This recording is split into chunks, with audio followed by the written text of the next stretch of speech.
La Sociedad Dominica de Medios de Comunicación, Sodomco, presenta A Pensar Más con Rosa María Palacios.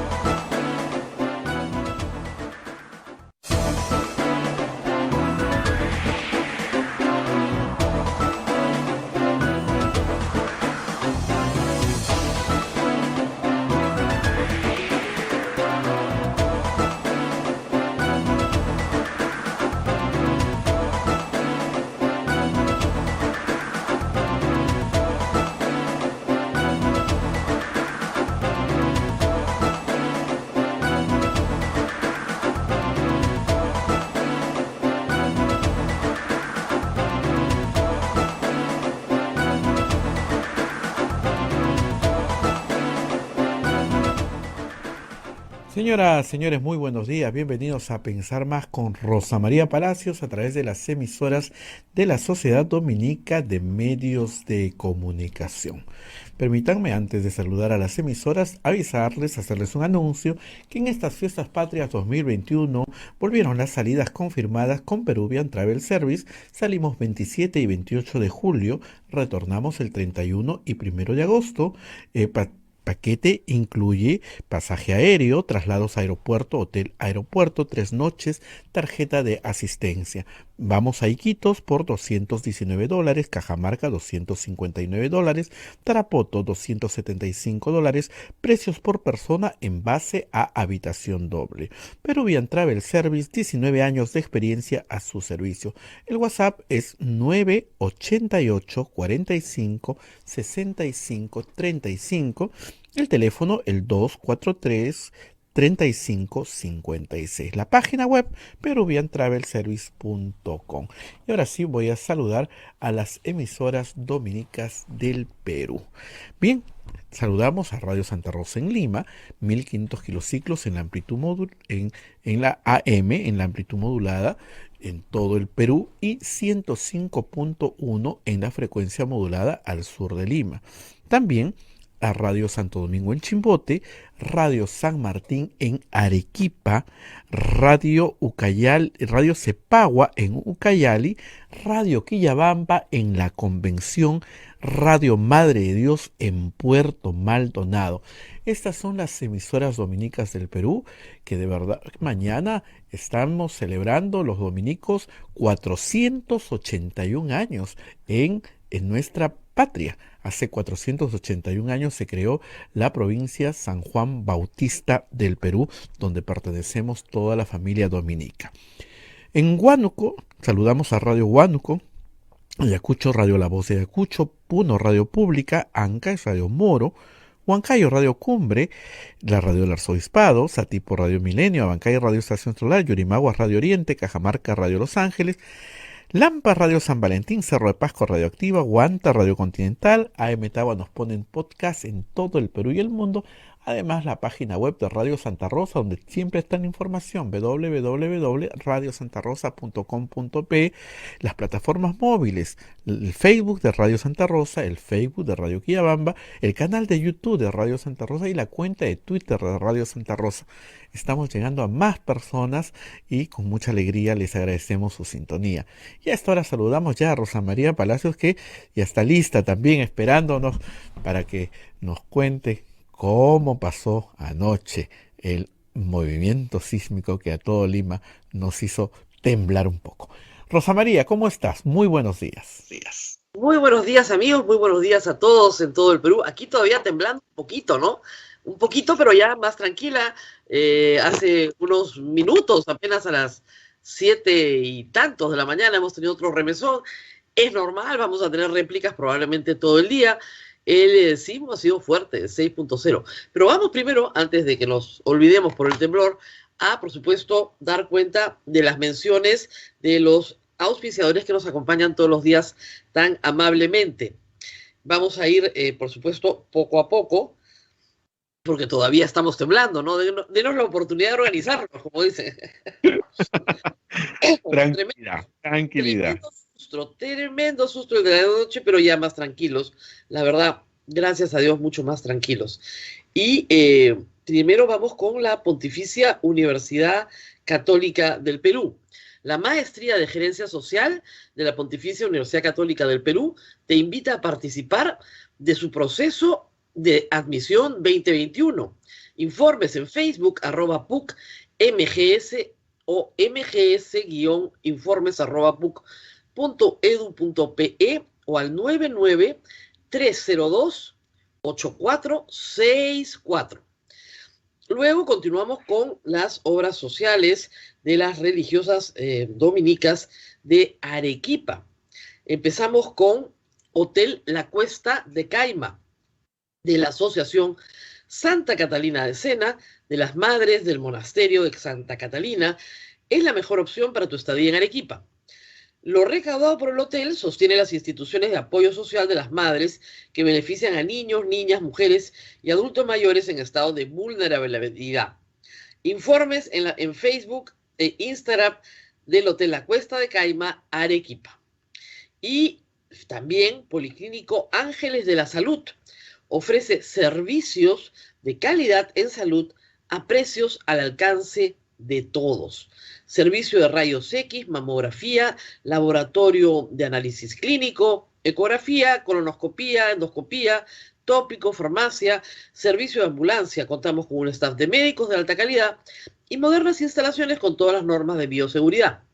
Las Madres Dominicas del Convento de Santa Catalina contribuyen con sus oraciones por la salud física y espiritual de nuestros pacientes. Calle Antero Peralta A10, Urbanización San José, Humacoyo, frente a la Iglesia del Sagrado Corazón de Jesús de Arequipa. Y también, por supuesto, los colegios dominicos que nos acompañan. Estamos con el Colegio Sagrado Corazón Sofianum, 74 años al servicio de la educación en Arequipa, formando integralmente a la niñez y juventud desde la pedagogía de luz y verdad. El proceso de admisión para el año 2022 está abierto. Colegio Sagrado Corazón Sofianum, formamos en luz y verdad. El Colegio Privado Bilingüe Reina de los Ángeles, situado en La Molina, Lima, tiene como meta la educación en las virtudes cristianas para construir una sociedad más humana, más fraterna y más feliz. El Colegio Bilingüe La Asunción, perteneciente a la Congregación de las Hermanas Dominicas de la Inmaculada Concepción, ubicado en Trujillo, La Libertad, brinda una educación a jóvenes y niños basada en las virtudes y en la espiritualidad dominica. Colegio Santa Anita brinda educación católica desde el diseño curricular Luz y Verdad. Es una gran opción a los papás que buscan para sus hijos una educación de calidad con valores. Cuenta con docentes en el manejo de los entornos virtuales de aprendizaje para el desarrollo de habilidades de los alumnos que les hagan competitivos en la sociedad. Muy bien, estos han sido nuestros auspiciadores el día de hoy, Abel. Pero decía, seguimos temblando, ¿verdad? ¿Dónde estabas, Abel, cuando ocurrió el sismo? En casa, Rosa María, en casa, y con mi madre. Y bueno, yo sugiero a todas las personas que tienen adultos mayores o personas que no puedan, que busquen alguna estrategia, porque mi estrategia ya tuvo que cambiar. Antes era salir, como todo el mundo, salir de casa, pero ya cuando tienes una persona que no puede desplazarse con facilidad, hay que buscar otra estrategia y tenerla pensada, porque en el momento uno se nubla, se turba y ya tener listo qué uno debe hacer. Así que eso es lo que hice y felizmente mi madre muy tranquila y yo también, ¿no? Claro, el movimiento fue bastante largo y muy fuerte y Claro. hacía asustar al más pintadito. Ahora, en mi recuerdo, porque los recuerdos de los temblores son los que a uno lo ayudan, esto, el de Pisco fue muchísimo peor, fue más largo, se movió mucho más, ¿no? Yo estaba sentadita acá, en este mismo lugar, estaba viendo la televisión, estaba viendo a Jaime Chincha. Es muy gracioso verlos cuando ocurre esto, ¿no? Y yo al primer remesón me di cuenta que podía, porque siempre en la primera mesidita, tú dices, temblor ya va a pasar, porque bueno, hemos sido criados de esta forma, ¿no? Y de repente viene el remesón fuerte, y ahí sí he corrido a abrir la puerta, y yo he abierto la puerta y he visto una turba que pasaba, que eran todos mis hijos, y hemos salido todos a la calle por primera vez en mucho tiempo. Mi calle está llena de cables. A mí me preocupa un poco también eso. Hay que decirle a las empresas eléctricas y de telefonía que revisen un poco las calles, por favor, porque claro, uno sale a la calle ¿para qué? Para que no le caiga una pared encima, pero al final de cuentas esto te puede terminar siendo más peligroso porque en la calle uno tiene cables, postes de luz, etcétera. Hay que mirar también, como tú dices, dónde estamos parándonos al salir, ¿no? Pero logramos salir. Por supuesto, es una hora en la que mucha gente, por alguna razón, se estaba bañando, ¿no? Entonces, tenemos muchas fotos, hemos visto gente en toalla, ¿no?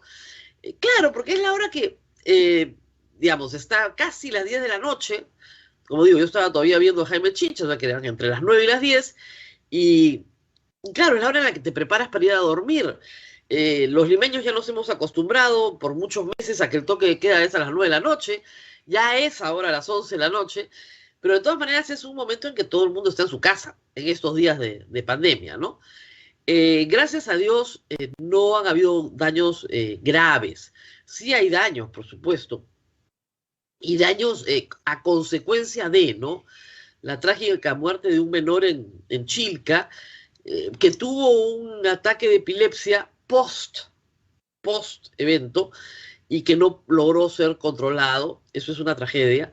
Y creo que también nos llama la atención de las estrategias que tenemos que tener con personas vulnerables, como tú dices, durante y después de un evento como este. Hace mucho tiempo que Lima no temblaba tan fuerte, eso es verdad. O sea, el terremoto del 2007, bueno, han pasado 14 años, ¿no?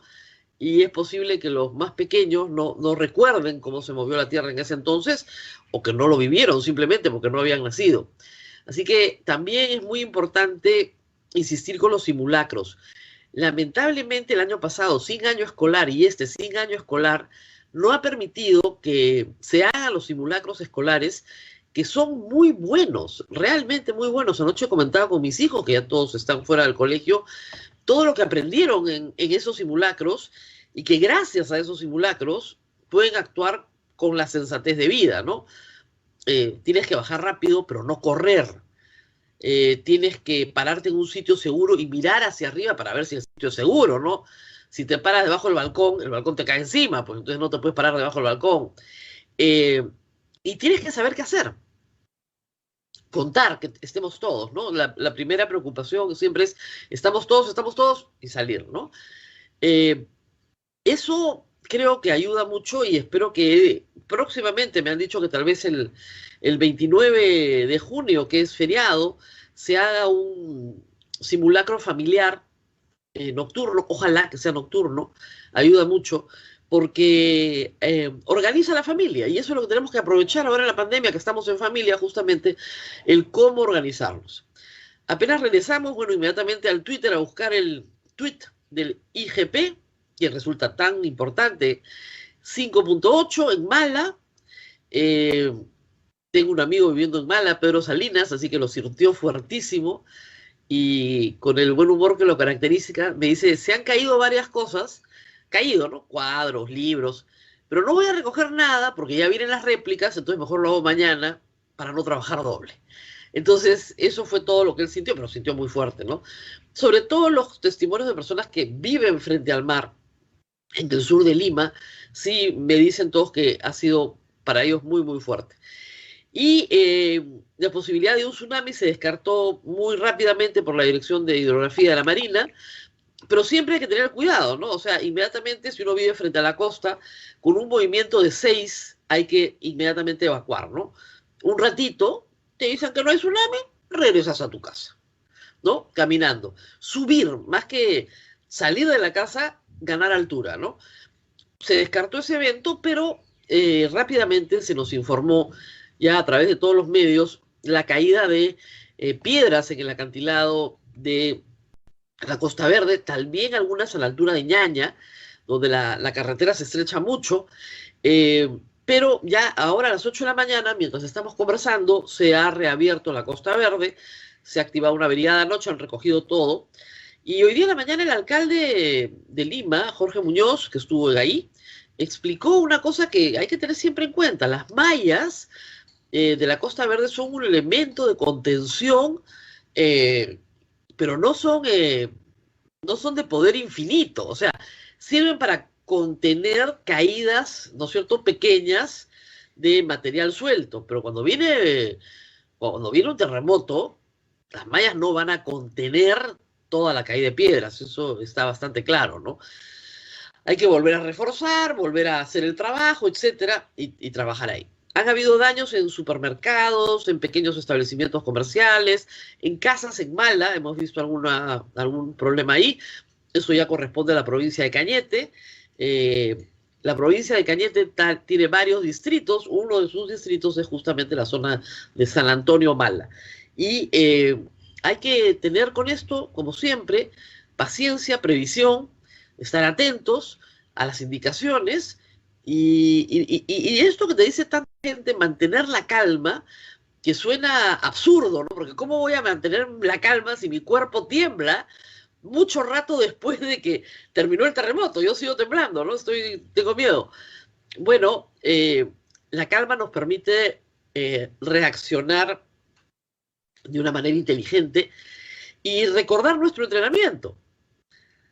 Las personas que se enfrentan a situaciones muy difíciles y que son muy entrenadas para esa situación difícil, reaccionan de acuerdo a su entrenamiento. Entonces, recuerden su entrenamiento, recuerden lo que ha entrenado, ¿no? Recuerden que hay una mejor manera de salir de su casa. Mucha gente necesita... Ayer, por ejemplo, hacía mucho frío, ¿no? Entonces, si uno salía afuera, la mochila de emergencia no era para quedarte afuera 3 días, ¿no? Pero sí, esas frazaditas, ¿no? Para estar 20 minutos afuera no caían mal, ¿no? Entonces, recuerde qué es lo que necesita llevar y piense también cuánto rato va a estar afuera, ¿no? O sea, cuánto rato cree que va a estar fuera de su casa. Y no está de más, revisar su casa. Una cosa que siempre hemos dicho acá, no en tiempos electorales, porque no tenemos tiempo para lo importante, sino para lo urgente, pero el problema de la ciudad de Lima, el problema más serio de la ciudad de Lima, es la vivienda. El suelo de la parte central de Lima es un buen suelo, pero hay suelos muy malos. La Molina tiene un mal suelo. Villa María del Triunfo, el Lomo Corvina, tiene un mal suelo. O sea, hay que entender que hay suelos que son más propicios para la construcción antisísmica y suelos que son arenosos, menos propicios para la construcción antisísmica. Se puede construir, sí, pero hay que tener un excesivo cuidado, ¿no es cierto?, para que la construcción realmente sea antisísmica. Y luego tienes el problema del suelo, tienes el problema de la misma construcción. Si la construcción no se ha hecho teniendo en consideración las normas antisísmicas, esa construcción, si bien no se va a caer, puede caerse en parte, puede terminar muy dañada y hacer daño a las personas. Las construcciones antisísmicas, hay que decirlo, no se hacen para que no tengan daños. Pueden tenerlos, se pueden caer las lunas, se pueden rajar las ventanas, pero la casa permanece, la caja, digamos, lo suficientemente sólida como para que las personas puedan salir de ella sin que las paredes caigan, ¿no es cierto?, como un libro sobre ellas. Porque las paredes, las columnas están amarradas. Entonces, revise su casa, sobre todo en el Perú donde hay tanta autoconstrucción. Recuerde cómo se hizo y si tiene alguna preocupación, alguna duda, sería bueno llamar a la municipalidad, sería bueno llamar a ese amigo ingeniero que lo ayudó, a ese arquitecto, inclusive a ese maestro de obras con el que trabajó, porque probablemente es el momento de reforzar algunas cosas, le digo, no solamente para salvar su propiedad, sino para salvar su vida, ¿no? Y que las paredes no se le caigan encima. Entonces, muy importante revisar casas.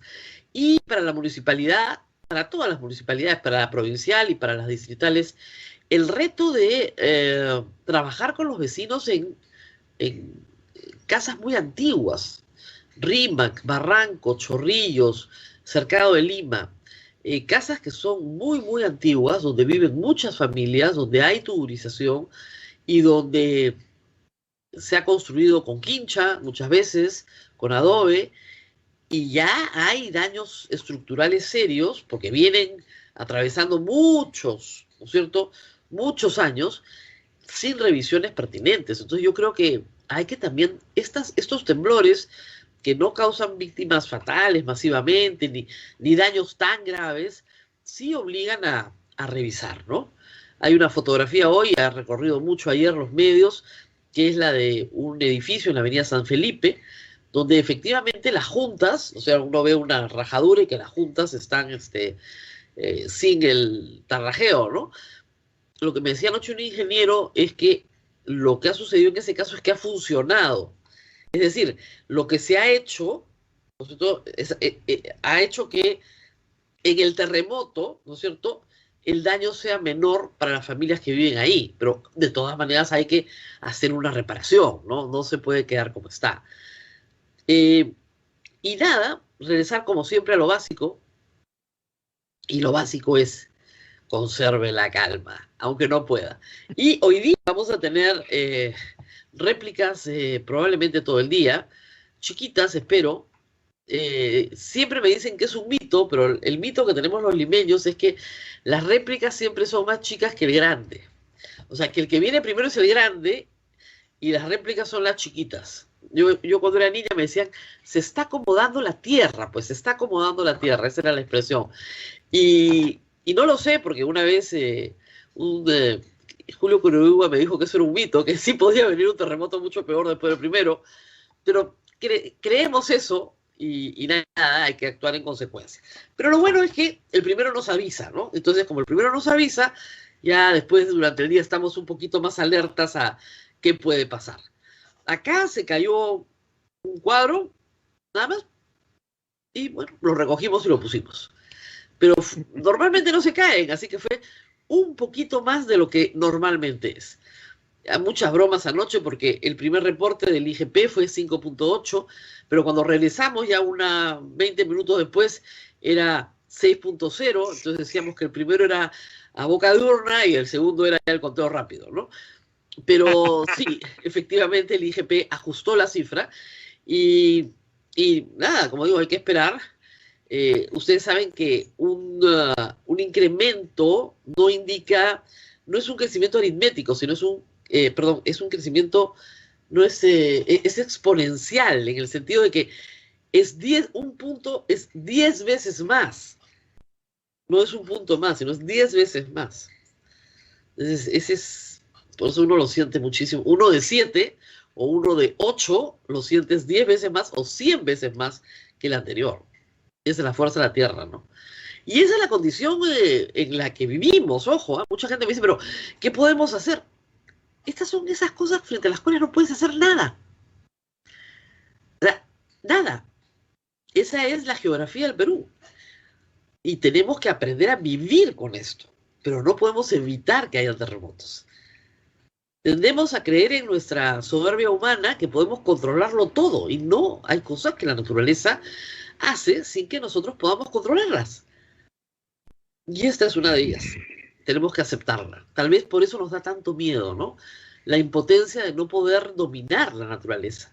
Y que la naturaleza se manifieste cuando quiera, como quiera, y nosotros no tenemos ningún control sobre ello. Pero nos recuerda también nuestra fragilidad humana, ¿no? Y que tenemos que saber adecuarnos a la situación. Y eso es lo que tenemos que hacer con los simulacros, con los entrenamientos de preparación, el reforzamiento de las casas, el saber por dónde salir, el tratar de que el remedio no sea peor que la enfermedad, ¿no? Mucha gente sale corriendo.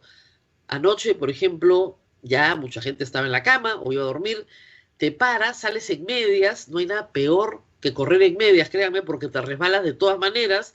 Claro, del terremoto no te pasó nada, pero te fracturaste el hombro, ¿no es cierto? O te doblaste el codo, o te rompiste la mano, aun cuando en el terremoto no haya pasado nada. Se atienden muchas emergencias domésticas después de los terremotos, y por supuesto problemas cardíacos también, ¿no? Inmediatamente también. Muy bien, a ver, también tenemos que hablar de nuestros otros sismos, ¿no? Ayer el Departamento de Estado de los Estados Unidos, a través de su vocero, Mr. Pierce, dijo que las elecciones peruanas habían sido un modelo de democracia. Un modelo de democracia.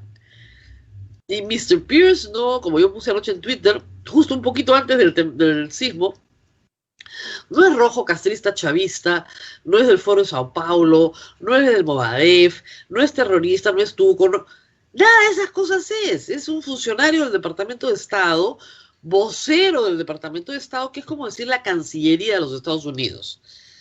Y representa, porque habla en nombre del pueblo de los Estados Unidos, así empieza, representa la voz autorizada del Estado de los Estados Unidos de Norteamérica, que como ustedes saben, es la cuna en este momento, ¿no es cierto?, de la defensa de la democracia en el mundo entero.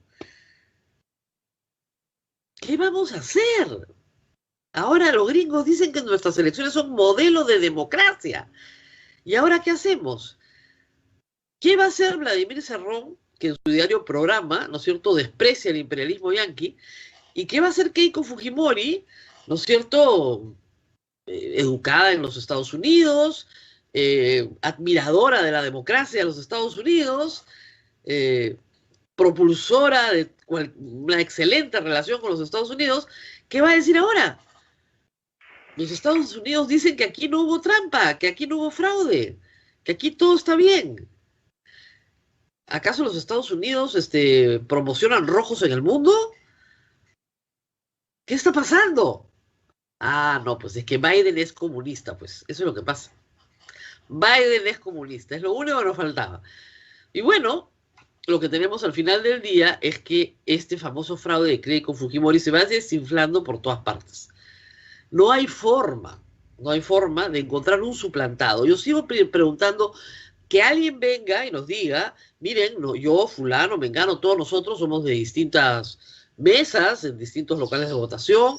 Yo no fui a votar porque estaba enfermo y de repente me encuentro con la sorpresa, ¿no es cierto?, de que alguien ha firmado por mí, que no soy yo, y han alterado el resultado. O una persona que me diga, yo sí estuve ahí, esa acta yo la firmé, es igualita a la que yo firmé, o me la cambiaron. Me la cambiaron. Yo hice otro trabajo, me han cambiado, esa no es el acta que yo firmé, me han suplantado la firma, han suplantado el acta. Nadie, Abel, nadie en todo el Perú dice eso. Y esa es la tesis central. Entonces, ¿para qué necesitan el padrón? Yo me rompo la cabeza pensando, ¿para qué quieren el padrón? Para saber quiénes votan en esta mesa en particular y tratar de saber si personas particulares a las cuales se están reglando de alguna manera, ¿no es cierto?, han votado en un sentido u otro. ¿Para eso quieren el padrón? O sea, en una mesa donde Keiko Fujimori saca 0, tienes los 200 nombres de los que ahí votaron. Los vas a tener ajustaditos, ¿no? A mí me parece hasta peligroso por eso entregar el padrón. O sea, quieren saber quiénes votaron en qué mesa. Y en las mesas en las que pierde Fujimori por bastante votación, digamos que ella saca 10 votos y el otro saca pues 180, también va a haber castigos sobre esas mesas, van a perseguir a los votantes. No me gusta nada, la verdad, el cariz que está adquiriendo esto, ¿no? ¿Para qué quieren el padrón? Reitero, si uno quiere comparar una firma, la RENIEC las tiene. Te bajas, sin ningún inconveniente, te baja la ficha de la persona, ahí están sus datos, quiénes son sus padres, dónde nació, etcétera, y sale la firma en la parte de abajo. Y comparas esa firma con la firma que tú dices que es falsificada. No necesitas el padrón de los 25 millones de electores para eso. En una elección donde no han ido a votar, además 7 millones de electores. ¿Para qué es? Para perseguirte. A lo Chávez. Chávez hacía eso. De verdad. Revisaban padrones, revisaban cuando había los tomahuellas, porque tuvieron voto electrónico en un momento, la población tenía mucho miedo que al tomar la huella en el voto electrónico les tomaran también el sentido del voto y después sufrieran represalias. Justamente todo el sentido del voto es que es secreto. Todo el sentido del voto es que es secreto, para que no tomen represalias contra ti. Y a mí, de verdad, ya me comienza a preocupar esta insistencia, ir a un habeas data con todo el padrón. me preocupa que se llegue a conclusiones sobre cómo votaron personas particulares. Porque si realmente lo que les interesa es verificar firmas falsificadas con el RENIEC, basta y sobra. No hay ningún inconveniente. Tiene un costo, obviamente, ¿no? Pero te dan un paquete bien cómodo en RENIEC. Todos los canales de televisión tienen acceso a tantas fichas al día. Pides más, no hay ningún problema, te las pueden dar, te las bajas. Entonces yo tengo, no sé, 1000 firmas que revisar. Bueno, reviso pues 1000 firmas con la ficha RENIEC. De hecho, así lo han estado haciendo, porque los ejemplos que han presentado los han presentado así. ¿Por qué no siguen haciendo eso? No hay acá una explicación clara de por qué quieren el padrón. Y reitero, a mí ya me está comenzando a causar cierta sospecha. Porque con el padrón con el que se votó, en el que figura nuestra foto y nuestra firma, porque todos hemos firmado al momento de votar, ¿no es cierto? Y nuestra huella digital, y los que somos de nuestra mesa, y el resultado de esa mesa, ya saben cómo votó, no usted y yo, pero saben cómo votó nuestra mesa. Y supongamos que en nuestra mesa el sentido del voto fue mayoritariamente en un sentido. Entonces van a comenzar a decir, no, pero en su mesa, usted, fulanito de tal, que votó en la mesa tal, ¿no es cierto? El 90% de su mesa votó por Keiko Fujimori, ¿eh? Así que no sea usted el que no votó por nosotros. ¿Se pueden imaginar a qué niveles podríamos llegar? Me preocupa mucho, la verdad, porque no se explica para qué lo quieren. O sea, ¿en qué sentido ese instrumento puede servirles para sostener que hay una nulidad de elecciones? O que hay una nulidad en decenas de mesas que favorecen a Pedro Castillo. ¿Para qué? La otra posibilidad es ir a intimidar a las personas que votaron por Pedro Castillo en esas mesas, para que estas personas digan que no votaron por Pedro Castillo y que les han falseado su voto. Bueno, hasta ahora no ha funcionado, ¿eh? Hasta ahora no ha funcionado. En ningún lugar del Perú donde Castillo ha sido votado masivamente, hemos visto a un movimiento de personas diciendo, hoy no, falsearon nuestro voto, nosotros no hemos votado así. Tampoco funciona. Y además no podría funcionar porque, reitero, el voto es secreto. Y es un acto que se agota en el instante en que uno deposita, ¿no es cierto?, el voto en el ánfora y se va. Y nunca se podrá probar en qué sentido votó usted. Eso solo usted lo sabe, nadie más. Esa es la belleza del acto electoral. Queda en su conciencia. Usted pudo haber votado nulo, pudo haber votado en blanco, pudo haber votado por un candidato o por otro. Nadie lo sabrá nunca. Solo usted sabe qué es lo mejor para usted. Esa es exactamente la protección que tenemos por la Constitución. Esa protección no puede ser menoscabada por la furia de una candidata que lamentablemente para su partido y para ella perdió las elecciones, pues. Y lo venimos diciendo hace semanas. Keiko Fujimori perdió. Es una pena para ella, por supuesto, es la tercera vez que pierde, es muy triste, pero tiene que aprender a perder. Y Pedro Castillo tiene que aprender a ganar. Y aprender a ganar implica comenzar a dar respuestas pronto, muy pronto, a una población con toda razón muy, pero muy preocupada. Y sí quería decir algo antes de ir con nuestro invitado. No hay persona con la que yo hable, de derecha, de izquierda, de arriba o de abajo, que no me diga que, por favor, la primera cosa que tiene que garantizar el señor Pedro Castillo es que nos sigan vacunando. Pero mira, en todo lugar, con periodistas de prensa extranjera, local, me dicen, por favor, lo primero que garanticen este gobierno que entre es que el plan de vacunación continúa, si se puede a un ritmo más rápido, mejor, pero que no se detenga, que no haya un bache.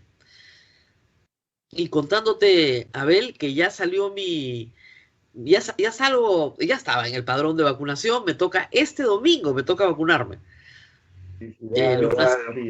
Bravo, los nacidos en 1963, ya nos estamos vacunando. Abel es de 1964, es mi menor, así que va a tener que esperar una semanita más seguramente, y ahí sale él. Pero este domingo me toca vacunarme hemos esperado con mucha paciencia, hemos defendido la gestión del Estado en la vacunación desde el principio, cuando en enero el presidente anunció que ya habían comprado vacunas y ya llegaban.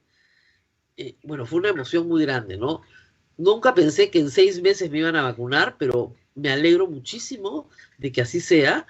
Y creo que el presidente Sagasti se puede ir con todos los mayores de 50 años vacunados, incluyendo también a todos los que tienen comorbilidades, a toda la primera línea, y se ha anunciado también que a todos los menores que tengan comorbilidades se les va a vacunar entre 12 y 18 años.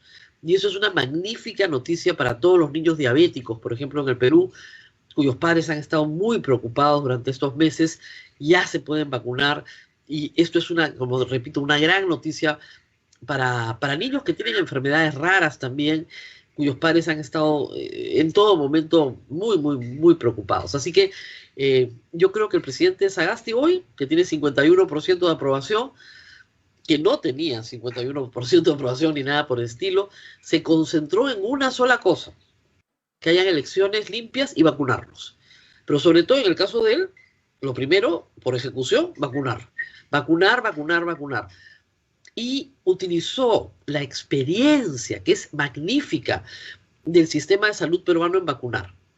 Si se contrata un poco más de personal, que es lo que falta, que sabe vacunar, y se abren algunos centros de vacunación más, creo que la meta de 200.000 personas diarias puede ser una meta realista. Y si pasamos a 1 millón de personas por semana, probablemente en 15 semanas podríamos tener a todo el Perú vacunado, lo cual sería magnífico. Y ese es el impulso que se cruza con el cambio de mando. Entonces, lo que pedimos es que ese impulso no se pierda, sino más bien se acelere, que esa campaña de vacunación continúe con las mismas líneas y velocidad, y lograremos la meta probablemente antes de lo esperado. En 5 meses podríamos estar para noviembre ya con toda la población peruana vacunada y esperando nuestro refuerzo el próximo año, que ya solamente es el refuerzo.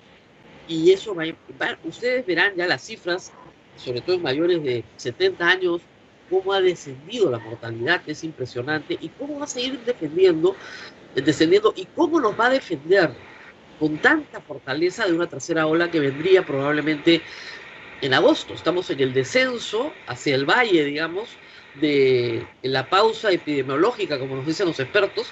Ya en ese descenso vamos a seguir descendiendo el número de muertes en el SINADEF, luego llegamos al valle, ¿no es cierto? Bajamos, bajamos, bajamos, pero luego, ¡pum!, comienza a subir de nuevo. En esa subida tenemos que estar vacunados la mayoría de los peruanos. Esa es la meta y ese es el trabajo duro que hay que hacer. Y bueno, ya tenemos a nuestro invitado, el señor José Manuel Villalobos, que se ha hecho famoso en la televisión nacional porque es el único experto en sobrevivir en vivo a un sismo.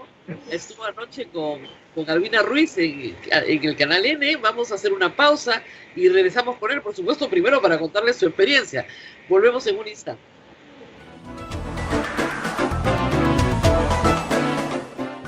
Sodomco, Sociedad Dominica de Medios de Comunicación.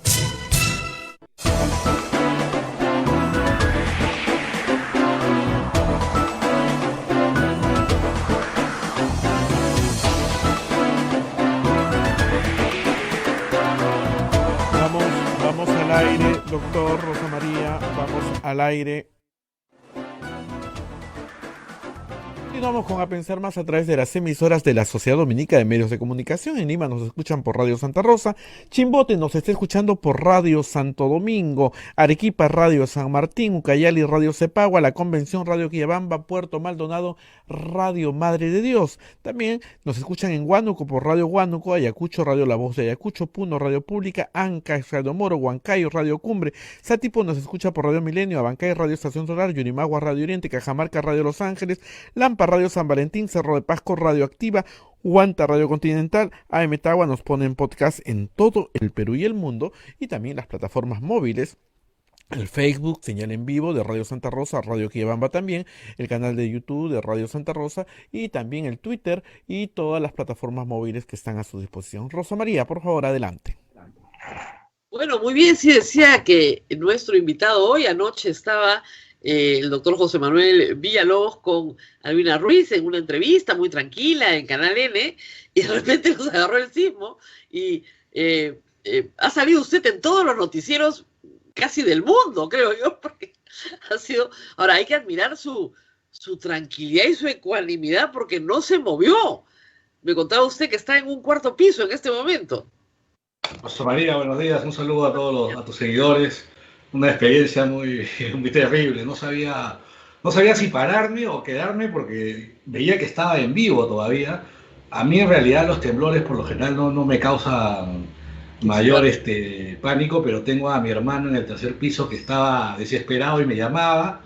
Y empezó un segundo remesón que yo hasta pensé que podía ser terremoto, entonces vi que me paraba, me quedaba, me quedé luego ahí sentado. Me quedé sentado hasta el final, creo que salió la transmisión, pero luego volvimos, pero igual yo seguía acá pasmado, ¿no? No, que más bien la risa, sigue ahí. Y yo decía, sigue ahí, es increíble, no se ha movido. En general, hay que decirle al público, porque tal vez no lo sepan, el problema de los que estamos al aire, y a mí me ha pasado, es que en casa no tengo este problema, pero en un estudio hay lo que se llaman unos tachos de luz, que son muy grandes, que están encima de tu cabeza, muy arriba, y que están rodeados de unos metales, o sea, que son como unas alitas, digamos. Eso te cae encima y te mata de todas maneras. No hay forma que sobrevivas.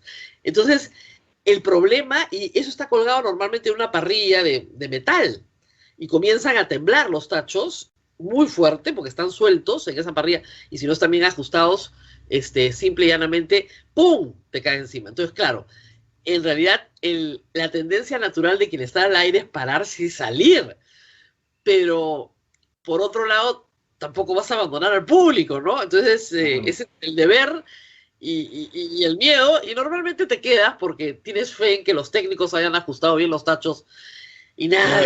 El temple de Albina fue estupendo, ¿no? ¿Se paró? Quiso pararse, pero dijo, reaccionó y me tengo que quedar, y ahí mantuvo la calma y hablándole a la gente, que lo importante, creo yo que lo más importante es tener la calma, porque si me voy corriendo, yo estoy en el cuarto piso, en el duple, me voy corriendo y de repente no salgo a otro lado, ¿no? Y ese es el problema también en un set de televisión, es un set, la puerta de escape del estudio está muy lejos. O sea, tienes puertas que te van sacando del estudio y que te pueden llevar hacia un patio. Donde está ella hay que pasar por lo menos 3 puertas para llegar hasta el patio final. Entonces, cuando llegas al patio ya terminó el terremoto, entonces mejor quédate donde estás, ¿no? Esa es la idea. Pero bueno, vamos a hablar de otros sismos, de los sismos electorales. Esos temblores con réplicas. Con réplica. Y yo quería primero hacer una introducción un poco al derecho electoral, que es un ejercicio del derecho muy especializado. Y quisiera que nos explique un poco, yo soy abogada, pero el público no, ¿por qué es tan especializado? ¿Y por qué tiene sus reglas propias? Que no son las mismas reglas del procedimiento civil, por ejemplo, como han confundido tantos abogados. ¿Cuáles son las reglas propias del derecho electoral? Sí, bueno, el derecho electoral, como toda rama del derecho, tiene su propia peculiaridad, es una especialidad.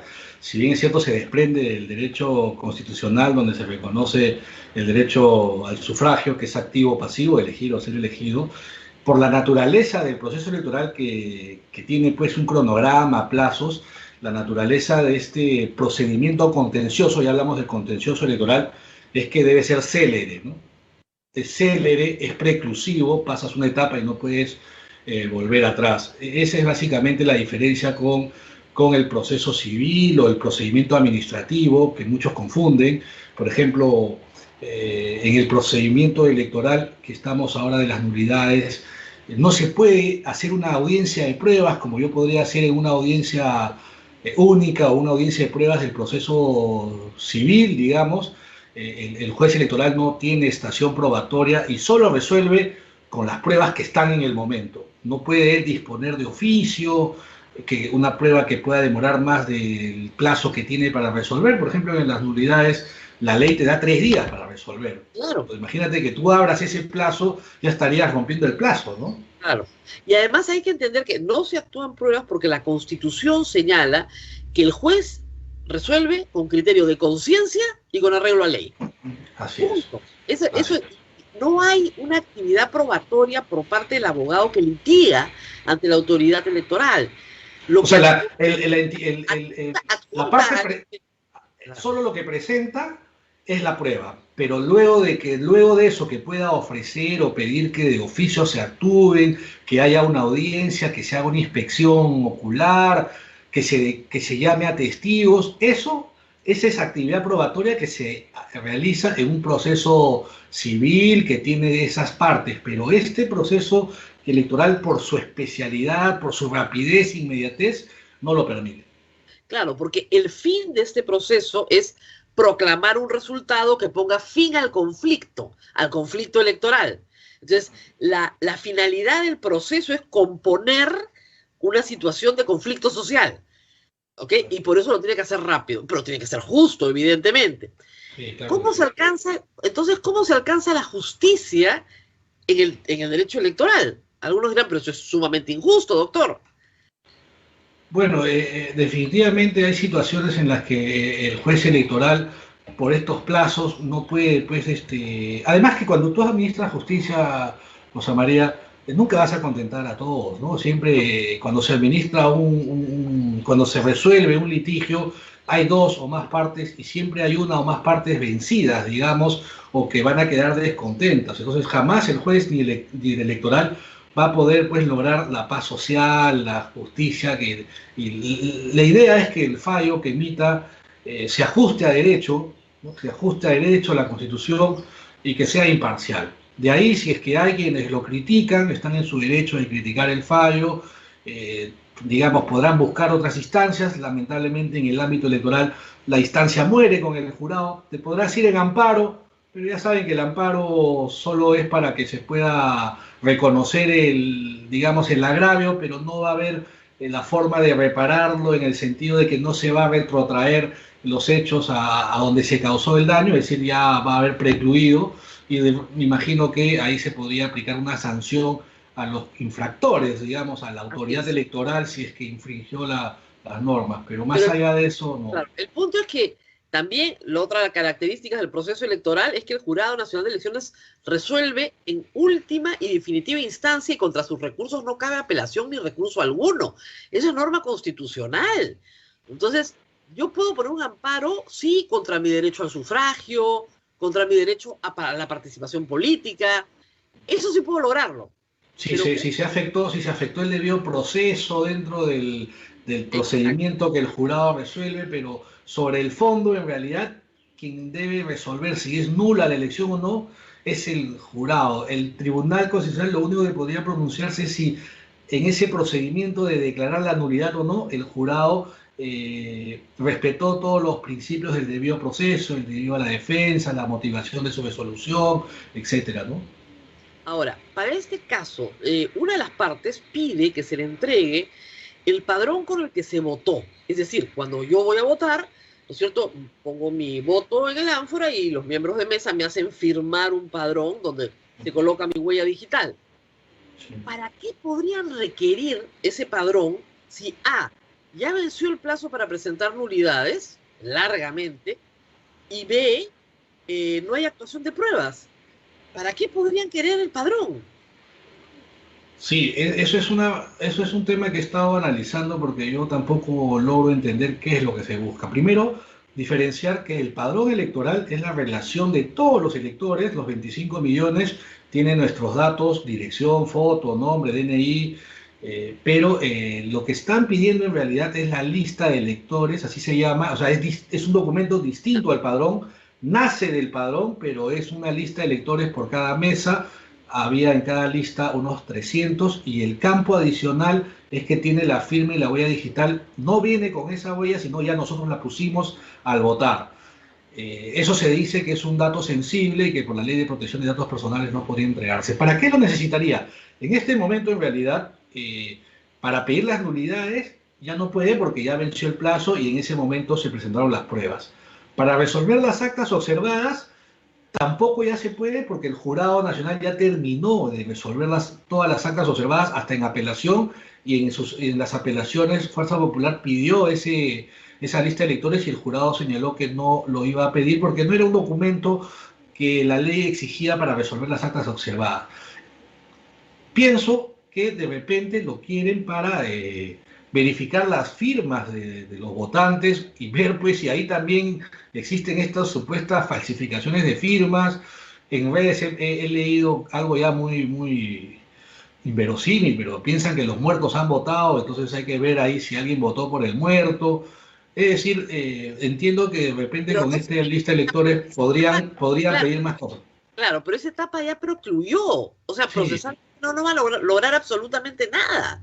no va a A, tener ningún efecto con la a mí nulidad. lo que me preocupa es que busquen mesas donde, por ejemplo, Keiko Fujimori no saca un solo voto y anoten los nombres de esa mesa para luego, desde el ejercicio del poder, ejecutar algún tipo de venganza, lo cual viola el secreto del voto. Definitivamente en las 70 mesas donde Keiko Fujimori ha sacado 0 votos, si tú consigues la lista de electores ya sabes que esos han votado por el otro candidato, por Castillo, y ya obviamente se habría violado el secretismo del voto. Entonces es muy sensible estos Claro, datos tienes de ahí la por lo menos, lista de electores. claro, tienes 21.000 personas que Fuerza Popular sabe con certeza que no votaron por su candidata en distintas circunscripciones del país, y eso lamentablemente mete miedo. La belleza del proceso es que el voto es secreto, justamente Claro que sí. que el votante nunca tenga miedo de elegir libremente frente a su conciencia. Entonces, a mí de verdad que eso sí me preocupa muchísimo, que se viole el secreto del voto y que se castigue a las personas por votar en un sentido que no es el sentido en el cual un grupo político quiere que se vote. Un grupo político que tiene 24 congresistas y que va a tener una cuota de poder importante en el próximo Congreso. Entonces, eso sí me preocupa muchísimo. Yo no entiendo para qué quieren el padrón, porque además, si necesitas la firma de una persona, vas al RENIEC, bajas su ficha, que es de acceso público, las fichas RENIEC son de acceso público, Y han hecho el cotejo con eso ellos. y además, de hecho, con eso han hecho el cotejo, las pruebas que presentan son con esas fichas públicas, que le digo, en los canales de televisión tenemos cuenta con RENIEC y bajamos todos los días fichas, y con eso se hace el cotejo. No necesitas la nueva firma en el padrón. Así es. Esto es la verdad que francamente muy extraño. Probablemente para seguir presentando impugnaciones inconducentes de un proceso que ya acabó, pero yo la verdad es que no entiendo. Ahora, Sí. vayamos al proceso de nulidad. El proceso de nulidad de elecciones tiene un marco constitucional. Y ese marco constitucional establece claramente que tiene que haber, en la única nulidad posible, 2/3 de las mesas declaradas nulas o 2/3 de los votos emitidos nulos o blancos sumados. Es imposible una nulidad de elecciones en estos términos, ¿verdad? No, sí, no está en discusión la validez de la elección, es decir, es imposible que se declare la nulidad de la elección. La segunda vuelta es válida, va a tener un resultado, va a tener un ganador. Lo único que Fuerza Popular ha puesto en entredicho y está pidiendo la nulidad es de un número de mesas que creo que son 900, nada más, que deben representar unos 250.000 votos. No por Fuerza Popular, sino por el almirante Montoya, que es el segundo congresista más votado, que señaló que él pedía la nulidad de las elecciones. O sea, por eso hay que plantearlo, porque normalmente el público no conoce estos términos, no se puede, es inconstitucional, hay que explicarlo claramente. Ahora, la nulidad de mesa, una cosa es observar un acta y otra cosa es pedir la nulidad. ¿Nos puede explicar la diferencia para que el público la entienda? Claro que sí, José María. En el procedimiento del cómputo de resultados se conoce como acta observada a aquella acta. Recuerden que el día domingo los miembros de mesa hemos llenado, después de contar los votos, 5 ejemplares del acta, más 2 actas si es que estaban los personeros. Todas estas actas se meten en un sobre de distinto color. La que va en el sobre plomo va dirigida a la Oficina Descentralizada de Procesos Electorales para que en su centro de cómputo se procese el acta y luego se contabilicen los votos. Cuando recibe la ODP, el centro de cómputo, ese sobre plomo, lo abre, saca el acta y revisa primero si está completo los datos, si está la firma de los miembros de mesa. Si no tiene votos impugnados, porque los votos impugnados van con un sobre. Si tienen votos impugnados, se separan esos sobres y se contabiliza el acta, pero luego el acta se remite al jurado electoral especial como acta observada por voto impugnado.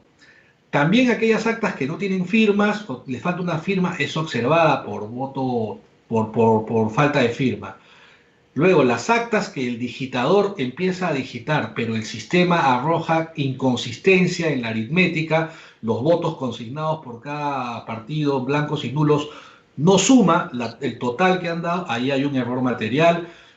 Se olvidan a veces de poner en el acta de sufragio cuántos votaron. Por ejemplo, si votaron 200, la suma de los votos debe dar 200. Cuando no coincide, ahí también hay un error material. O los números son ilegibles. Tenemos mala letra, un 1 parece 7, un 7 que parece 4, entonces el digitador no tiene competencia para él de mutuo propio darle el valor ahí al número, lo manda al jurado. Entonces todas esas actas se les denomina observadas, no las observa el personero, las observa el propio sistema de cómputo. Exacto. Y se remiten al jurado electoral, a cualquiera de los 60 que había, para que en primera instancia, ¿qué hace el jurado? Recibe el acta mala, la observada, y él tiene un ejemplar del acta, porque se llenaron 5. Abre su acta y hace el cotejo. Si de ese cotejo no logra salvar el error, puede recurrir a un tercer ejemplar, que es el tercer ejemplar para el Jurado Nacional.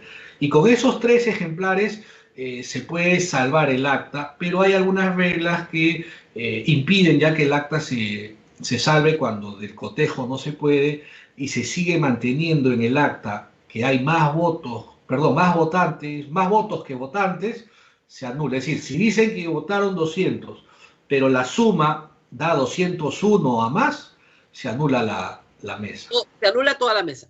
Toda la mesa. Para tener una idea de la magnitud de estos errores, ¿cuántas mesas anuladas han habido en este proceso por este tipo de trabajo? Observadas han habido más de 1.200 o 1.300 y se han anulado 220, 225 actas.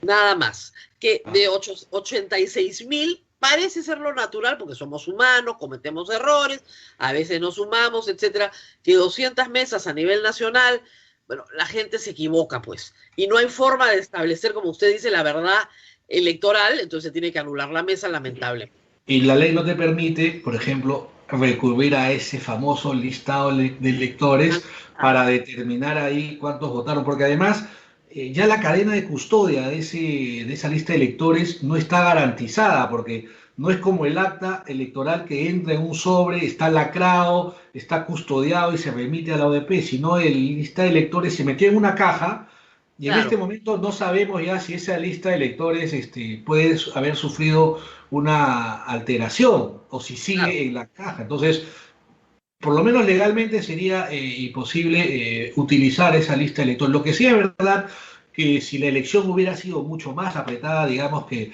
se hayan llevado 10.000 votos, ese error humano que origina la nulidad de las actas sí hubiera alterado la votación, pero no por un fraude, digamos, direccionado, sino producto del error humano que espero que en procesos futuros se pueda corregir, porque ahora de repente no afecta, pero el próximo año en elecciones municipales, en distritos pequeños donde te ganan por 10 votos, un acta que se anule te cambia el resultado. Entonces ahí yo espero que Piero Corvetto encuentre alguna salida junto con el Congreso para mejorar esta situación. Claro, porque efectivamente ese siempre ha sido un problema, pero claro, como las diferencias han sido gigantescas entre los candidatos, nadie lo ha notado. Pero este es un problema que siempre ha existido, porque el fraude implica dolo. Es decir, hay que concertar para hacerlo. Claro, intencionalmente pongo mal los números, los hago ilegibles de manera intencional, ¿no? Y eso implica una concertación. Esto es error humano, pasa. Ahora, hay otras actas que no son observadas por la propia autoridad electoral, sino son impugnadas por los personeros. Por los personeros dicen, señor juez electoral, hemos encontrado que en estas mesas se presentan nulidades. Para eso hay un plazo de 3 días. O sea, si las elecciones fueron 6, el 7, el 8, el 9 y murió. Hay una discusión entre las 8 y las 12 de la noche que ya termina siendo un poco abstracta. Ya, supongamos que en beneficio de los impugnadores se les dé las 12 de la noche, que la verdad me parece un poco extraño porque cuando no había pandemia, ¿no es cierto?, el horario era el horario de atención de la mesa en partes, ¿no? Sí. Lo alargaron por pandemia y miren ustedes, el PPC perdió su inscripción a Lima por no respetar el horario, ¿no? Es una regla que ya se aplicó. Claro, ¿qué pasa con, usted es abogado, qué pasa con estos clientes que no respetan los plazos? O sea, yo como abogado, de verdad, si yo no le respeto un plazo a un cliente y mi cliente no puede interponer un recurso, yo hago un huequito en la tierra, me entierro y no vuelvo a salir, pues se me cae la cara de vergüenza. ¿Qué pasa con estos que no respetan plazos? Sí, acá es extraño, Rosa María, porque digamos que si hubiera sido un plazo nuevo que te lo aplicaron para la segunda vuelta, digamos, pues ya tiene una justificación, pero se supone que el personero legal es un litigante que conoce del procedimiento electoral, por algo lo ponen de personero, y los abogados que han contratado también pues deben conocer el procedimiento electoral. Entonces, que ahora vengan a decir que era hasta las 11:59. Mira, ahora, yo sí entiendo en parte esto, porque no sé, Rosa María, si te acuerdas, ahí sí hay un tema, las listas de candidatos se inscriben hasta la medianoche. Claro. Toda la vida se han inscrito hasta la medianoche, pero solo las listas, de ahí todos los procedimientos electorales de subsanación de listas, apelaciones, tachas, esta vez han sido hasta las 8, han afectado a candidatos como los del PPC, pero además han afectado a varios candidatos. Si no me equivoco, la primera vicepresidenta del Lápiz de Castillo también quedó fuera del Congreso por subsanar fuera del plazo, es decir, porque también ella postulaba al Congreso, además de ser vicepresidenta, postulaba al Congreso, en el Congreso le observaron la candidatura, subsana después de las 8 y ha quedado fuera. Entonces, si ya a ellos les han aplicado este horario, el jurado no tendría forma de justificar que se modifique el horario. Puede parecer una cosa formal, inocua, pero mire, ya es una regla con la que se rigió. Entonces, yo creo que ahí también yo creo que el jurado lo más posiblemente ratifique las improcedencias ahí, ¿no? Claro, porque la mayoría de las nulidades que están entrando, digamos, la primera cosa que hace el jurado electoral especial, que me parece que los jurados son 35, perdón. 60 en realidad a nivel nacional. A nivel nacional, ya, ok. Sí. Estos jurados de primera instancia han dicho no, ¿no es cierto? Señor, no hay improcedente, todo esto es improcedente o infundado, perfecto. No, porque o no está dentro del horario, O no pagó la tasa. no han pagado la tasa, dos formalidades importantes, o la tercera es, ya los que han tenido que ir al fondo del asunto, porque acá no se manifiesta ninguna nulidad. Y las formalidades son importantes, o sea, el horario y la tasa normalmente son importantes. Si yo no pago la tasa y si yo no cumplo el horario y yo soy el personero, de nuevo, a mí se me cae la cara de vergüenza que por una formalidad no permitan darme trámite al acta. Pero no se le cae la cara de vergüenza al jurado, sino al abogado, que ha cometido una negligencia que perjudica a su cliente. Y eso es bien serio. Yo no sé por qué los colegios de abogados no dicen nada, pero en fin, vamos a dejarlo ahí. Y luego viene ya el tema de fondo, en el cual efectivamente hay unas 200 actas, me parece, menos, que sí han pagado la tasa, sí entraron dentro del horario y piden la nulidad. Pero aún en esas, lo que dice el jurado electoral especial es que de las 4 causales señaladas para pedir la nulidad de la mesa, no se cumple ninguna. Sí. Si me permites, antes de que se me vaya la idea, Rosa María, que tú lo has graficado muy bien, pero además hay un tema muy particular que hay que tomar en cuenta, que si bien es cierto, uno puede pedir la nulidad en mesa por las causales, las 4 que enumera el artículo 363 de la Ley Orgánica de Elecciones, ya el jurado en elecciones pasadas ha precisado claramente que 3 de las causales son hechos que se conocieron en mesa o se debieron conocer en mesa y el momento de pedir la impugnación o la nulidad era en la mesa. Así es. Por ejemplo, el domingo... Claro, si a mí me instalan la mesa en un lugar distinto, ¿no es cierto?, que es la primera, al que yo tenía que votar, eso lo tengo que yo impugnar en mesa, ese domingo, el día que voy a votar. Sí. No, y si crees que te han cambiado los votos, pues tú tenías que estar ahí con tu personero y ese era el momento para impugnar. Es decir, todos los hechos que se imputan a la mesa y que se debieron conocer ahí, tres de las causales se debieron impugnar ese día y no lo han hecho. Entonces, igual por ese lado van a ser improcedentes porque están extemporáneos. La única causal que permite el jurado que se, digamos, invoque como nulidad hasta los 3 días, es decir, al miércoles 9 de junio, es la precisada en el inciso B, que señala que se puede anular la mesa cuando ha mediado fraude, cohecho, intimidación, violencia. Pero tienes que acreditar esa violencia, ese fraude, esa Que entiende la intimidación. gente, lo hemos explicado varias veces, ¿no? Entra una columna de Sendero Luminoso, ¿no es cierto? Y amenaza a la fila de votantes y dice, ustedes, si votan, si no votan viciados, los matamos a todos. Entonces todos van y votan viciados. Obviamente se va a Sendero y la autoridad declara nula la mesa porque es evidente que esta gente ha salvado su vida y no ha manifestado su voluntad. Eso está clarísimo. No, pero acá no ha pasado eso en ninguna parte. Así, mira, y por ejemplo, en el tema muy famoso de los hermanos que han integrado la mesa, dicen Claro, que eso sería causal de nulidad, pero tú misma has señalado que la ley dice que la causal de nulidad de la mesa es cuando se ha instalado de manera contraria a lo que dice la ley. Digamos, dice que es contraria después de las 12 o podría ser contraria a la ley si es que se integra con hermanos porque está prohibido. Digamos que ahí se cumple el primer supuesto de esa causal, pero tiene un segundo supuesto, es decir, no basta con que se haya instalado la mesa de forma contraria a la norma, sino que dice la misma norma que esa irregularidad tiene que ser injustificada o haber atentado contra la voluntad popular. Entonces, que se hayan sentado hermanos en la mesa, ¿es justificado o injustificado? Ahí se analiza. No es un hermano que vino del sorteo, es un hermano que su otro hermano ya era un miembro titular de la mesa y el otro llegó a votar, no había nadie y por ley el de la fila se sienta. Si no se sienta él, o esperamos a que llegue alguien o no se instala la mesa, entonces más, hay una primera justificación. Y claro. lo segundo, que así se hayan sentado los hermanos y digamos que está mal, no hay prueba de que esa sola situación de que se hayan sentado los hermanos de ser miembros de mesa haya alterado la votación. O Es sea, más, en la primera vuelta, recuerde usted, hemos tenido reportajes celebratorios de 3 hermanos, de padres e hijos que se pusieron de voluntario porque nadie quería ser miembro de mesa. O sea, así los es, han aplaudido, los han felicitado. así es. Entonces, y además por otro tema que hay que explicarlo también, las personas con un mismo apellido, por la forma en la que estamos votando ahora, votan juntas.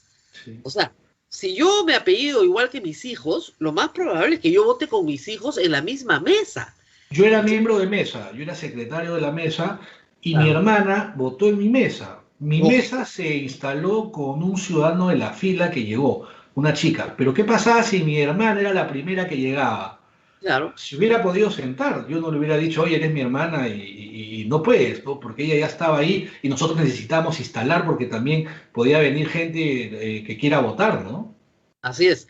Entonces, eso no es causal de nulidad. A mí me sorprende mucho que en Fuerza Popular no lo sepan. Yo creo que sí lo saben, pero lamentablemente han tratado de confundir a la población una y otra vez con estos argumentos.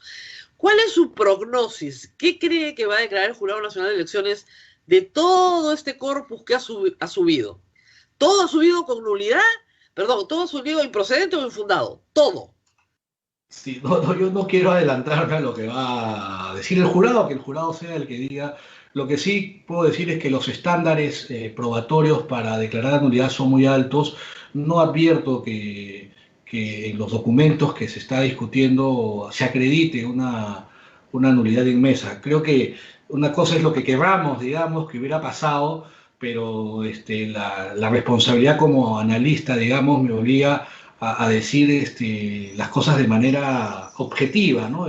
Lamentablemente a todos mis amigos, mis familiares que están viendo y que están esperando que se anule, no hay forma que creo que se anule la elección, las mesas. ¿No? Yo lo respaldo en eso porque yo le he dicho también a mucha gente, no hay forma. Me ha llovido toda clase de insultos, me han dicho soberbia, en fin, no quiero aburrir al público. Pero es que no hay forma. No hay forma. Hay gente que me dice, mira, esta firma se repite en el acta. Bueno, si se Pero repite, ¿cómo pues? El personero se equivocó, firmó donde no debía, en fin, ¿no? pero además, Rosa María, no es la primera vez que el Jurado Nacional va a resolver pedidos de nulidad, por ejemplo, sobre falsificación de firmas, que ya en otras elecciones ¿qué ha dicho el jurado cuando ha habido un pedido de nulidad por falsificación de firmas? Primero, que el cotejo no es suficiente. Segundo, que incluso la pericia de parte no es suficiente. Y que en todo caso faltarían medios probatorios adicionales, como por ejemplo que la persona a la que se le ha falsificado señale que se le ha falsificado, y eso no hemos visto. Yo no he visto a ninguna persona que haya salido, al contrario, he visto gente que dice, oye, si es mi firma. Entonces, el jurado que va a hacer, va a decir, yo no soy... Hace días que estoy pidiendo, ¿dónde están los suplantados? A mí me suplantan, o sea, si yo soy miembro de mesa, imagínese usted su caso, y usted ve que aparece un acta que fue la que usted supuestamente firmó, con unos números completamente distintos, pero completamente distintos, y con una firma que es un garabato que no es la suya, usted dice, un momentito, yo soy Juan Manuel Villalobos, eso que están poniendo ahí es falso, yo no he firmado eso, ¿ah? Pero Fuerza Popular está pidiendo pruebas hasta esta semana porque no ha podido encontrar una sola persona que diga que le han cambiado su firma o le han cambiado los números que él puso en el acta. En 86,000 mesas no ha encontrado uno. Entonces, ¿de qué fraude estamos hablando, por Dios? Entonces el jurado ya ha resuelto en ese sentido, no podría cambiar, tendría que justificar el cambio, y lo que sí podría hacer, y lo ha hecho antes, es que, digamos, como hay la duda de si la firma es o no y hay una falsificación o no, el jurado no puede determinar esa falsificación, lo va a remitir a la fiscalía para que en el proceso penal se determine si hubo la falsificación, pero la instancia electoral no va a determinar una falsificación. Tampoco va a determinar la nulidad por la distorsión estadística que señalan de los votos. También ha habido elecciones donde se ha pedido la nulidad de mesa porque la votación del candidato es muy inusual, digamos, pero Claro. eso no es prueba suficiente para acreditar que se ha adulterado la votación. Dice, donde votaron por Keiko Fujimori en primera vuelta, tendrían que haber votado en segunda vuelta. No necesariamente. Yo puedo haber votado por Keiko Fujimori para que no salga López Aliaga, pero no para que pase a segunda vuelta, sino para quitarle votos a López Aliaga, nada más. Y en la segunda vuelta, a esa presidenta ni hablar, voto por el otro. Entonces, el voto estratégico cambia completamente el sentido de la votación de una persona. Además, si bien es cierto, hay 70 actas o 70 mesas donde Keiko Fujimori no obtiene ningún voto, también hay 17 actas donde Castillo no obtiene ningún voto. Entonces, digamos, si bien es cierto, son más para Keiko, pero igual sí se ha producido en ambos casos esa votación total para ambos candidatos. Entonces, digamos, será un error estadístico, pero es lo que ha pasado, pero no podemos decir, por lo menos no tengo pruebas para decir que eso fue un fraude. Doctor, ¿hace cuántos años ejerce usted de curiosidad profesional el derecho electoral? Desde el 2001, Rosa María, que empecé en el jurado como fiscalizador electoral en Abancay, en Apurímac. Luego estuve en el jurado como monitor de fiscalización en el 2002. Del 2005 hasta el 2010 trabajé en el jurado. En el 2010 hice el proyecto Voto Informado, que te lo presenté en Radio Capital y en ese momento me llamaste el optimista, porque no, todavía hablar del voto informado era todavía un sueño, ¿no? Digamos que ahora la gente se ha informado, pero tú sabes que el voto es paradójico, la gente vota por emociones. Y luego estuve en la OMPE del 2010 al 2012, y bueno, hace ya 10 años que laboro por mi cuenta, formo parte del Instituto Peruano de Derecho Electoral, he hecho un máster en Derecho Electoral en una universidad española, y en realidad es un tema que me apasiona, ¿no? Uno dirá que me pagan por las entrevistas, digamos, uno va a las entrevistas de manera por vocación, para ayudar a que la gente un poco conozca más del tema, porque a veces los especialistas del organismo electoral, por la función que realizan y la neutralidad que deben guardar, están un poco impedidos de hablar de estos temas que uno tiene más libertad de decirlas, ¿no? Así es, y tampoco, claro, los personeros de las partes siempre van a tener pues una posición de parte, entonces uno trata de buscar voceros que tengan conocimiento jurídico, porque me ha pasado entrevistar a abogados que utilizan la ley de procedimientos administrativos. Sí, ¿ya? El proceso electoral no... Y con mucha pena tienes que decirle, la ley de procedimientos administrativos acá es supletoria. Supletoria. Es supletoria. O sea, el derecho electoral tiene su propio cuerpo de normas, basadas básicamente además en jurisprudencia que viene de muchos años. Sí, además que la Constitución lo faculta al Jurado Nacional a que pueda emitir resoluciones y reglamentos para regular toda su actividad. Entonces, todos estos procedimientos contenciosos electorales están regulados por reglamentos propios del jurado. Utiliza supletoriamente la ley de procedimiento, por ejemplo, para las notificaciones, los plazos de notificación o la forma de notificación, etcétera, pero el aspecto medular está en la propia ley orgánica de elecciones o en los reglamentos y, como tú dices, en los precedentes que el jurado ha emitido a lo largo de los años, ¿no? Así es, así. Alguna persona le dije por WhatsApp, no sé quién te está enseñando derecho electoral, pero te están estafando, ¿ah? Le decía, por favor, búscate a alguien que te enseñe bien. Y eso ha sido importante. Qué bueno que ha podido estar esta mañana con nosotros. Como dicen, pálido pero sereno después del remesón de ayer. No sé si hay alguna pregunta del público. A ver, por favor. Sí, Rosa María. Doctor, ¿la ciudadanía, algún ciudadano, alguna institución puede impedir o puede presentar alguna denuncia porque tienen temor de que se muestren sus datos el padrón electoral? ¿Se puede impedir eso porque en caso la OMPE decide entregar los padrones? La OMPE ya señaló que no podía entregar los padrones por un tema de protección de datos personales. Fuerza Popular lo que ahora es judicializar este tema yendo a un habeas data, que es un procedimiento constitucional, digamos, que un juez constitucional decidirá si lo entrega o no. Yo no me dedico al derecho constitucional, al procesal constitucional específicamente, pero por ejemplo, conversando con Luciano López, que es un destacado constitucionalista, me decía que un ciudadano o cualquiera podría presentar una acción de habeas data también, no para pedir la información, sino para pedir que no se entregue la información, porque hay datos que lo protegen, pero digamos, no sé si alguien ha activado un habeas data, digamos, para que frene el otro habeas data, ¿no? Todavía no lo sabemos por lo menos. Muy bien, ¿alguna pregunta más, Abel? Sí, ¿usted cree que el Tribunal Constitucional pueda después, yo que sé, anular las elecciones? ¿Tiene injerencia sobre lo que decida el Jurado Nacional de Elecciones? No. Si bien es cierto, ninguna entidad del Estado está exenta del control constitucional. ¿Eso qué significa? Que las resoluciones del jurado pueden ser recurridas en amparo. Como no hay un amparo electoral especial rápido, ese amparo va a ser un amparo ordinario que primero va a un juzgado de primera instancia, luego va a una sala en apelación, y si la sala no te da la razón, ahí recién vas en agravio al Tribunal Constitucional. Es decir, cuando eso pase, va a haber transcurrido muchos meses y ya va a haber alguien proclamado. El mismo Tribunal Constitucional ha dicho que, si bien es cierto, puede revisar en amparo las resoluciones, esta decisión del tribunal no puede ir contra el principio de preclusión, no puede alterar el cronograma electoral. Entonces, ya si la etapa impugnada pasó, no, el Tribunal Constitucional no va a anular ni retrotraer. Es decir, el jurado va a proclamar. Si luego el tribunal acepta el amparo, este amparo solo va a ser para reconocer la infracción y la sanción a los infractores, pero no va a retroceder los hechos al momento en que supuestamente se vició el acto. Ahora, preocupaba, y le digo yo, porque a veces hay circuitos, usted sabe, dentro del sistema de justicia, no muy santos. Entonces, se presenta una acción de amparo. Con la cautelar.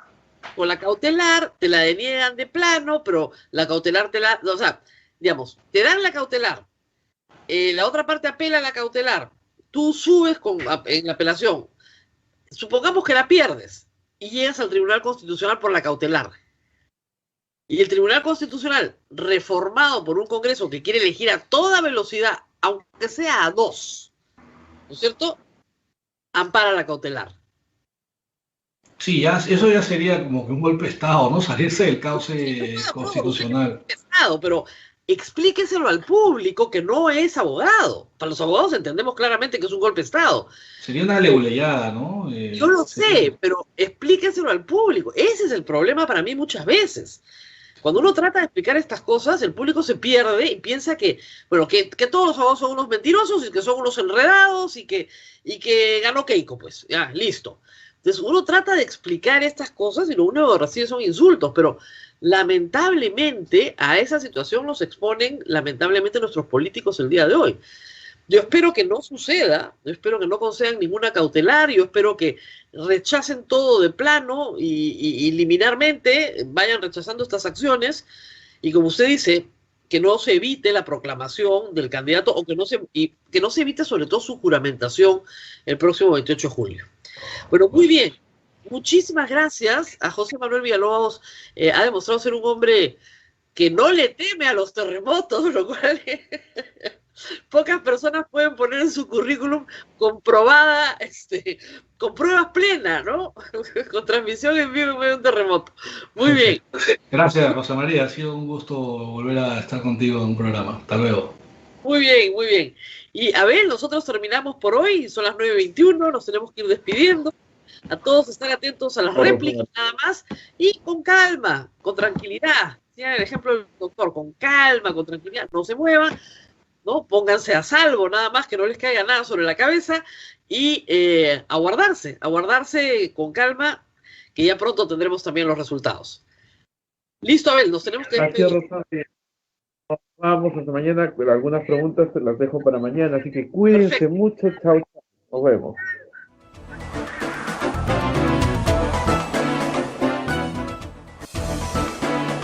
Hasta aquí, A Pensar Más con Rosa María Palacios.